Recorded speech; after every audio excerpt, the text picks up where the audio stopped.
मैंने ऐसा क्या कह दिया है जो उसने अपनी ये हालत बना ली है? इसलिए है ना, ताकि अम्मी मुझे डांटे। फाकिया, अम्मी के डर से नहीं तो एटलीस्ट खुदा का खौफ करो। तुम्हें पता है ना, किसी का दिल दुखाना बहुत बड़ा गुनाह है। ज्यादा नसीहतें मत करो मुझे, समझी? तुम्हें लड़कों की कोई कमी तो नहीं है बेटे? अम्मी, शादी करूंगी मैं तो सिर्फ और सिर्फ फरहान से, और ये मेरा फैसला है। मेरे फैसले के रास्ते में अगर कोई भी आया ना तो मैं उसे अपने रास्ते से हटा दूंगी, बिना ये देखे कि वो मेरा कौन लगता है। फाकिया, तुम मम्मी की बात समझो तो, वो सोच समझ के बोल रही हैं। तुम कौन होती हो इस मामले में बोलने वाली? तुम तो चाहोगी ही नहीं ना कि इतने अच्छे घर में मेरा रिश्ता हो। सही कहते हैं बाबा, बहुत बहुत जेलस होती हो यार तुम मुझसे। बल्कि तुम तो चाहोगी ना तुम्हारा रिश्ता हो, तुम्हारी शादी हो फरहान के साथ। क्या? अपनी बकवास बंद करो। अगर मेरे सामने बकवास की है ना तो तुम्हारे मुंह पे थप्पड़ मारूंगी मैं। हानिया, हाथ लगा के दिखाओ, छोड़ूंगी नहीं मैं तुम्हें। मैं तुम्हें बता रही हूँ फाकिया, मैं सच में तुम्हारे मुंह पे थप्पड़ मार दूंगी। अपनी बकवास को बंद करो। किसके बाप में हिम्मत है कि मेरी बेटी को हाथ लगाए? होश में दो तुम।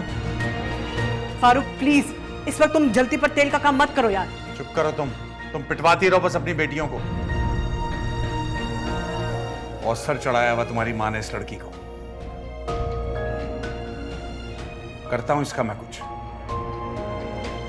मैं जब तुम्हें अपनी बेटी बनाकर इस घर में लाई थी, मैंने नहीं सोचा था कि इस तरह लोग तुम्हारे सामने आकर तुम्हारी हकीकत खोलते रहेंगे। क्यों लाई थी आप मुझे? पड़े रहने देती आप, जैसे कई बच्चों को कूड़े के ढेर में छोड़ के चले जाते हैं और फिर वो कुत्ते बिल्ली की खुराक बन जाते हैं।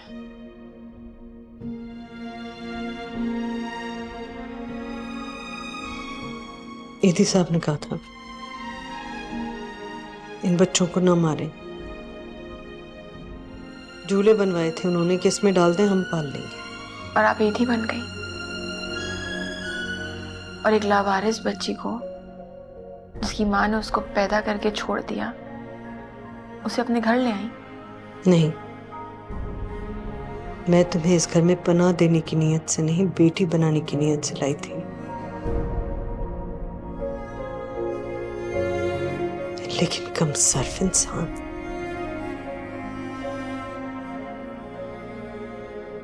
इंसान की कमजोरी किसी दूसरे के किए गए अमल को इस तरह लोगों के सामने उछालती फिरती है।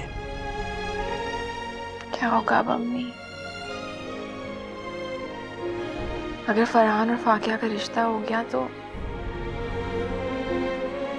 ये राज खुल जाएगा। और ये फरहान की माँ के लिए भी आसान नहीं होगा। वैसे क्यों कह रही हो बेटी? वो तुम्हारी भी माँ है। नहीं, इस दुनिया में मेरी सिर्फ एक माँ है, वो है आप।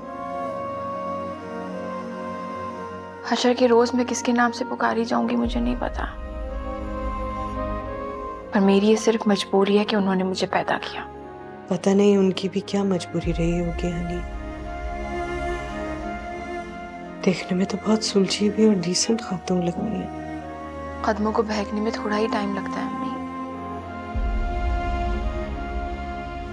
बज़ाहिर पाकीज़ा नजर आने वाले लोग अंदर से कितने दोगले होते हैं, ये कोई नहीं बता सकता। तुम्हारी माँ है, मैं उनसे ऐसे बदगुमान नहीं होना चाहिए। ये कैसा ताल्लुक है? ये कैसा रिश्ता है? माँ को माँ नहीं कह सकते, भाई को भाई नहीं कह सकते। फाकिया ने जब तुम्हारे और फरहान के बारे में,